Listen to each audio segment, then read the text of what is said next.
Est-ce que c'est le début de la alt season? C'est la partie qu'on préfère dans les cryptos. C'est le moment où toutes les altcoins explosent. C'est là où on fait le plus d'argent. C'est là où il y a de la volatilité. Est-ce que cette saison-là a démarré? On l'entend de plus en plus là les derniers jours. Il y a quelques altcoins qui commencent à reprendre des couleurs. La dominance de Bitcoin qui commence à chuter. Donc, est-ce que la alt season a démarré? Est-ce qu'il va y avoir une alt season en 2025? On va regarder tous les... comment on pourrait dire, toutes les analyses, tous les graphiques, tous les indicateurs qui vont pouvoir nous rapprocher de cette réponse. Et je pense que c'est parti. Ceux qui ne sont pas encore abonnés, vous manquez plein de trucs, vous avez juste à cliquer sur le bouton. Moi, ça me fait plaisir et c'est parti. Premier indicateur qu'on va regarder, c'est un chart, celui de la dominance de Bitcoin. Donc, vous allez sur TradingView, vous tapez BTC.D et c'est un chart qui est exprimé en pourcentage. D'accord? Donc, la market cap totale, la capitalisation totale du marché, actuellement, elle est aux alentours de 4 trillions. Et ce graphique, ça nous montre quelle est la part de Bitcoin dans ces 4 trillions. Et en ce moment, on est à 60%.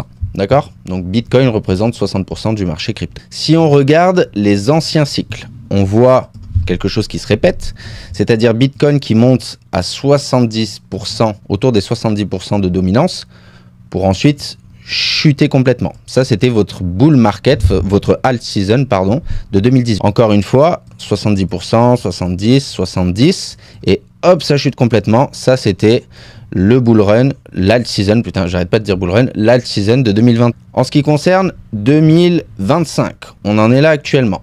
Est-ce qu'on a atteint les 70%? Toujours pas. Est-ce que ça veut dire que l'alt season n'est toujours pas là? Alors, c'est assez difficile à dire parce que si on compare à ce point-là ou à ce point-là, aujourd'hui, on a peut-être des centaines de milliers, voire peut-être des millions de cryptos en plus versus ces dernières années. D'accord? Donc, en fait, c'est un peu plus simple de se partager une grosse part du gâteau quand il y a moins de participants autour. Là, on a doublé, triplé, x 10, x 100 en nombre de cryptos sur le marché. Donc, est-ce que c'est possible que Bitcoin revienne à ces 70%? C'est assez difficile à dire. Donc, ce serait une analyse assez incomplète de dire oui, il n'est pas encore revenu aux 70%, il va pas encore chuter. Peut-être qu'il est déjà en train de chuter et que l'alt season a vraiment démarré. Donc qu'est-ce qu'on a d'autre comme outil? Ce qui peut être intéressant, c'est de mettre des IMA, donc des moyennes mobiles, qui vont vous permettre de voir est-ce qu'on est en tendance haussière, est-ce qu'on est en tendance baissière, et quels sont les IMA qui servent de support et de résistance. On est en week, là j'en ai 4, j'ai la 20, la 50, la 100 et la 200 IMA. Et on peut voir que sur tout le début du cycle, depuis 2023, on a cette 20 IMA qui supporte extrêmement bien. D'accord? Une fois on est passé à travers, on a été supporté directement par la 50 IMA. On est remonté au-dessus. Et là, on voit qu'on vient juste de casser à nouveau cette 20 IMA. Est-ce qu'on va être supporté par cette 50 IMA? Ça peut être une bonne indication. Ça peut être comment ça s'appelle, une alerte que vous vous rajoutez sur votre chart. Est-ce qu'on va casser ou supporter sur ce point-là? Si on casse, eh ben, ce serait la première fois depuis 2 ans qu'on casse ce support. Et ça pourrait indiquer potentiellement un début de l'alt season. D'accord? Deuxième fait important qu'on pourrait regarder, c'est un peu comme le prix. On peut se permettre de tracer des zones. Et moi, je vois qu'il y a une zone qui est assez parlante ici. D'accord? Ici, qui est la zone des 60%. Et on voit que cette zone des 60%, dans le passé, elle a servi de résistance, elle a servi de support encore. Ici, elle a servi de résistance. On est actuellement en train de résister un petit peu dessus. Mais ce qu'on voit factuellement, c'est que dès que la dominance a atteint les 70% et ensuite a percé ces 60%, on est descendu complètement vers le bas en alt season. Encore une fois, à ce niveau-là, on atteint les 70%. Hop, on supporte un petit peu, hop, on passe à travers. Et là, c'était le début de notre alt season. Donc ça peut être un niveau super intéressant à regarder. Pareil, en corrélation avec la 50 IMA, comme on disait tout à l'heure. Pourquoi pas se tracer une petite droite à ce niveau-là, sur les 59% et quelques. Et là, voir comment le prix, voir comment ce graphique y réagit. Si on passe complètement au travers comme ça a été le cas ici et ici, ça pourrait indiquer une alt season. Donc ça, c'était la dominance de Bitcoin. Deuxième indicateur qu'on peut regarder et que je vous rabâche dans l'intégralité de toutes mes dernières vidéos, c'est l'alt season index. D'accord? L'alt season index, comment il fonctionne? On vient mesurer les performances sur les 90 derniers jours des 100 plus grosses cryptos, des 100 cryptos les plus capitalisés. Alors j'ai dit 100 et non, c'est 50. Des fois, il y en a où c'est 100, des fois, il y en a où c'est 50, des fois, il y en a où c'est 25. Celui-là, c'est 50. Donc là, vous avez les 50 plus grosses cryptos par market cap.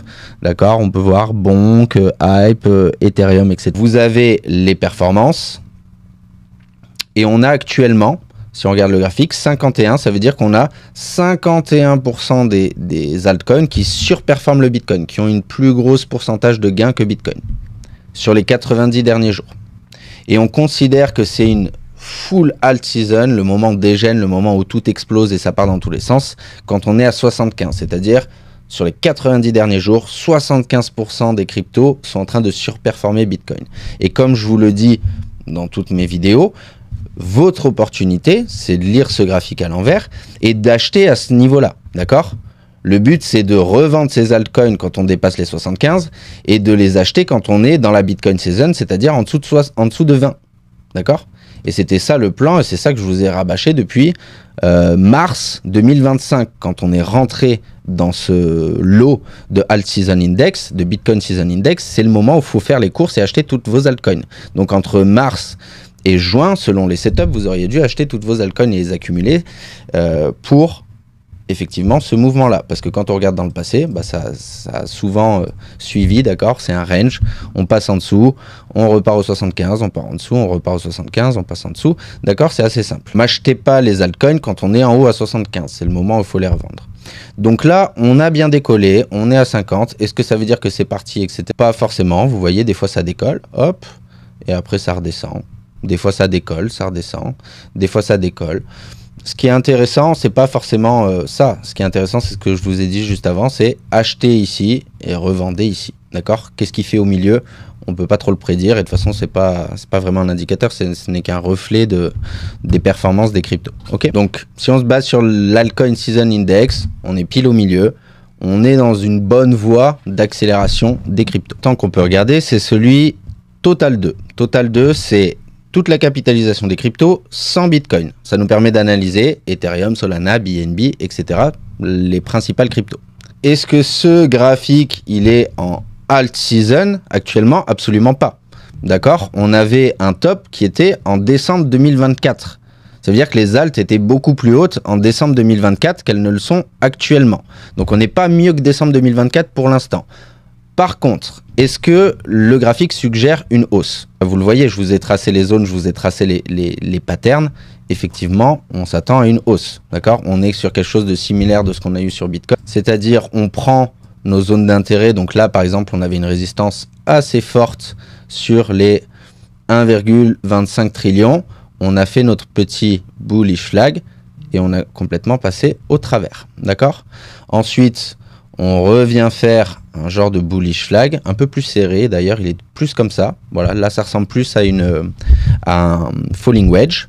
On fait notre falling wedge pour passer cette fois-ci à travers de cette résistance-là. D'accord? Et là, vous vous rappelez comment ça marche, ce genre de pattern. On vient récupérer tous les highs qui, de base, étaient protégés.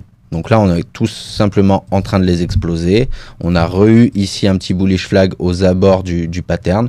Donc tout ça était très propre. On a confirmé les zones qu'on voulait confirmer. Il n'y a pas un seul mouvement qui est overextend. D'accord? Qu'est-ce que je veux dire par là? C'est-à-dire que là, quand on a une forte accélération, elle est corrigée. Ici, quand on a une accélération, elle est corrigée. Donc en fait, il n'y a rien de très bearish sur ce graphique pour l'instant.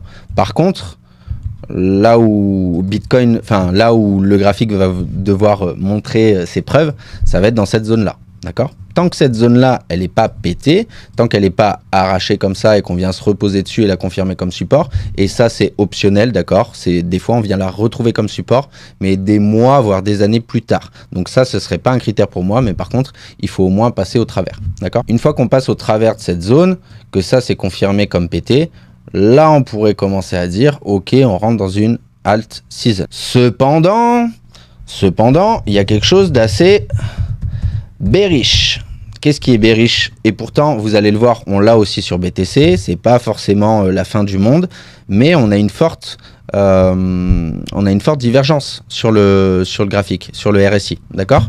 Vous avez un RSI qui ne fait que descendre, alors que vous avez un prix qui augmente. Enfin, un prix. On se comprend, c'est sur la total market cap. Donc pour l'instant, on est assez divergé en weekly. Est-ce qu'on est divergé en daily? On est beaucoup moins divergé en daily. Et ce qui est intéressant, c'est qu'on est revenu en bas chercher le 20, d'accord? Donc c'est comme si on reset le RSI. Donc ça, c'est assez intéressant. On est monté ici, on est monté ici. On a fait notre correction comme ça, on a fait notre correction comme ça. Là, on est en train de remonter, on est au-dessus de ce niveau. Pour l'instant, on n'est pas en train de diverger, d'accord? On est bien en train de monter, on est bien en train de monter en daily. Moi, là où je mets un petit stop et une petite attention, c'est en weekly, d'accord? Donc, c'est à surveiller. Qu'est-ce qu'on s'attend à voir d'autre?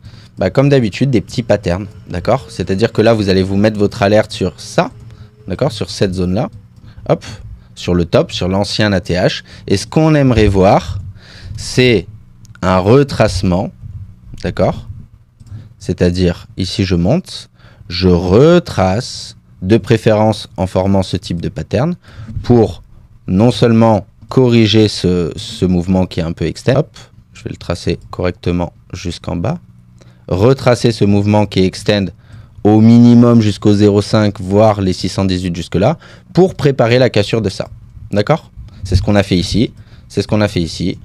Est-ce qu'on va pas le faire une troisième fois? Ce serait sympathique et en tout cas, ce serait théorique sur les principes de chartisme, d'accord? On va avoir du mal à passer tout ça d'un coup. On risque d'avoir plutôt une correction et ensuite on passe, d'accord? C'est plutôt comme ça que ça fonctionne. Maintenant, si j'efface un peu tout ce que j'ai fait, on a un deuxième pattern qui est assez intéressant et c'est une cup dans une cup. Vous vous rappelez, j'avais fait une vidéo comme ça. Souvent, il y a des cups dans des cups. Et là, vous aviez une belle cup à ce niveau-là. D'accord? Donc, le pattern cup and handle. Vous avez ici votre tasse, votre cup. Et ici, vous avez votre anse, handle. D'accord? Et le principe de ce type de pattern, c'est bien évidemment d'exploser vers le haut. Tac. Le prix monte en arc de cercle, il fait ça et ensuite il explose. Maintenant, si vous regardez, vous avez bien une cup dans une cup, c'est-à-dire qu'à ce niveau-là, vous avez encore la même chose, sauf que votre cup, elle est plus grosse comme ça. Le pattern qu'on a vu tout à l'heure, c'est-à-dire, hop, le falling wedge à ce niveau-là. Et ça, c'était votre handle, d'accord? La même chose que vous aviez votre handle à ce niveau-là. Donc maintenant, si on essaye de se projeter, d'accord? J'aime pas vraiment ces règles mathématiques de cup and handle, etc. Normalement, vous êtes censé récupérer la même distance entre là et le bottom. Vous êtes censé la récupérer au-dessus, d'accord? Ce qui nous enverrait vers 2,9 trillions, allez, 3 trillions on arrondit sur les altcoins hors Ethereum. Est-ce que c'est possible? On le verra dans le futur. Je suis pas très fan de ces systèmes de measurement, surtout sur... Là, on n'est pas sur un actif, on est sur une capitalisation. Donc, c'est pas le meilleur truc à faire forcément. En tout cas, c'est bullish. Tout ça, c'est bullish. Si on regarde le Fear and Greed Index, donc qui nous donne un peu le sentiment du marché, est-ce que les gens ont peur ou est-ce que les gens sont bullish, est-ce que les gens sont greedy? On a encore de la marge, d'accord? On est seulement à 68. Pendant ce cycle, donc là, 2024, on est monté jusqu'à 87. Ici, on est monté jusqu'à 88. Donc, on a encore de la marge. On est seulement à 70 pour l'instant. Donc ça, c'est cool. C'est cool que ce soit pas full overgrid. On a ce graphique également qui est assez intéressant, qui représente la quantité de stablecoins disponibles sur les exchanges. Là, en l'occurrence, c'est sur Binance. Et vous voyez que la quantité de stablecoins comment ça s'appelle, en bleu, elle a jamais été aussi haute. D'accord? Versus, vous avez les bitcoins disponibles sur les exchanges qui sont en train de baisser et se décorréler.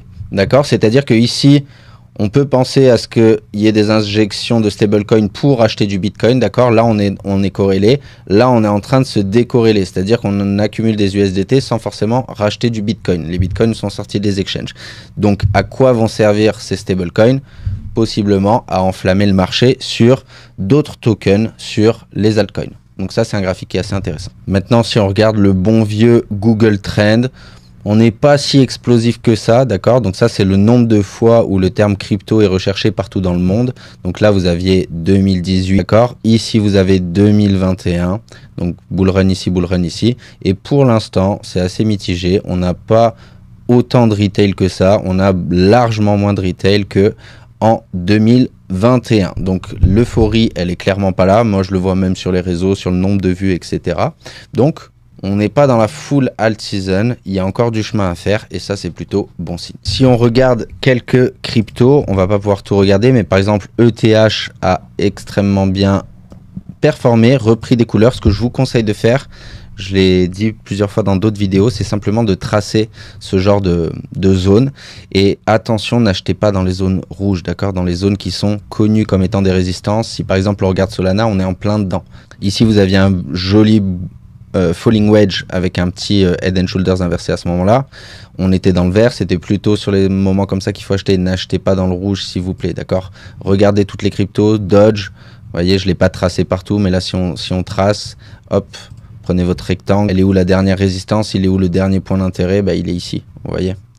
Le dernier point d'intérêt, il est ici. Breakout, support, support, résistance, résistance, résistance. On est sur une résistance, d'accord? Ce que je veux dire, c'est attendez plutôt des développements de pattern, d'accord? Attendez, comme je l'ai dit tout à l'heure, déjà qu'on vienne corriger les trop gros mouvements comme ça. Vous prenez votre Fibonacci, vous tracez. Ça, c'est mon mouvement entier, d'accord? Mon uptrend. Pour que le mouvement il soit sain, on a envie qu'il redescende et qu'il confirme déjà cette zone comme support et qu'il vienne retracer mon dernier mouvement, d'accord? De préférence, un petit truc comme ça, et ça, c'est correct. Suis, c'est pareil. Vous voyez, si on prend notre carré, on était bien sur une résistance là, support, support, support, on passe à travers, résistance, résistance, résistance, on est en plein dedans. N'achetez pas dans les zones rouges, d'accord? Soit vous avez peur et vous vous dites ça va plus faire résistance et on va rentrer en hyper cycle et c'est parti, ça va exploser, j'achète tout maintenant. En tout cas, c'était pas forcément le meilleur moment d'acheter dans les zones rouges, d'accord? Encore une fois, on tire, tac, on essaie de se positionner dans des zones où c'est beaucoup plus intéressant statistiquement. Link est intéressant parce que Link lui a complètement explosé sa dernière résistance, donc là il est un peu en free run. Edge bar sur un point de résistance. En fait, elles sont toutes quasiment en ce moment sur les derniers points de résistance avant de péter leur ATH, d'accord? Vous le voyez ici. Faites simplement ça, vous voyez? Support, support, support, breakout, résistance. Là, on est en plein dedans. Est-ce que c'est une bonne idée de rentrer dans une résistance? Non, d'accord? Donc, faites cet exercice et vous voyez, si on tire derrière, ça correspond aussi aux anciennes résistances qui étaient là. Faites cet exercice de simplement tracer. Je l'ai fait là sur plusieurs cryptos de manière un peu plus propre. D'accord, je vous avais refait les charts. Donc par exemple le TH, Sol en plein sur une résistance. Berachain, c'est cool parce qu'il est en train de faire un petit cup and handle à ce niveau-là. Il vient résister ici, puis là il s'est reposé et a confirmé cette zone comme support pour l'instant. Berachain est assez intéressant. Dodge, on est en plein dans la résistance. XDC, on n'est pas encore tout à fait dans la résistance, on arrive dessus. Et Link, comme je vous l'ai dit, qui est assez intéressant, qui a pété à ce niveau-là. Donc ça, ce sera plutôt le contenu d'une prochaine vidéo.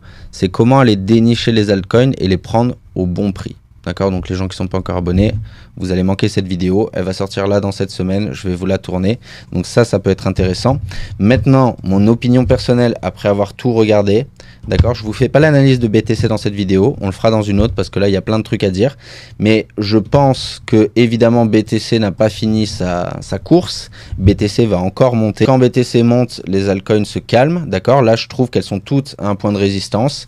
Pourquoi pas une correction dans les prochains jours de toutes les altcoins, justement pour corriger cette résistance et le dernier move aussi qu'on a eu. Pendant ce temps-là, on a un Bitcoin qui performe. Et là, une fois qu'on aura passé toutes ces résistances, qu'on aura corrigé, là, ce sera sûrement un des derniers moments pour entrer dans le train et le moment où les altcoins vont performer si alt season il y aura. C'est français ce que je viens de dire? Si alt season est dû, whatever, vous avez compris. Donc j'espère que d'avoir vu tous ces petits graphiques, ça vous aide.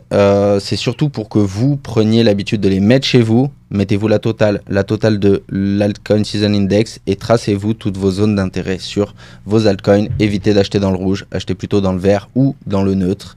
Et c'était tout pour cette vidéo. Je vais essayer de faire de plus en plus de contenu sur YouTube.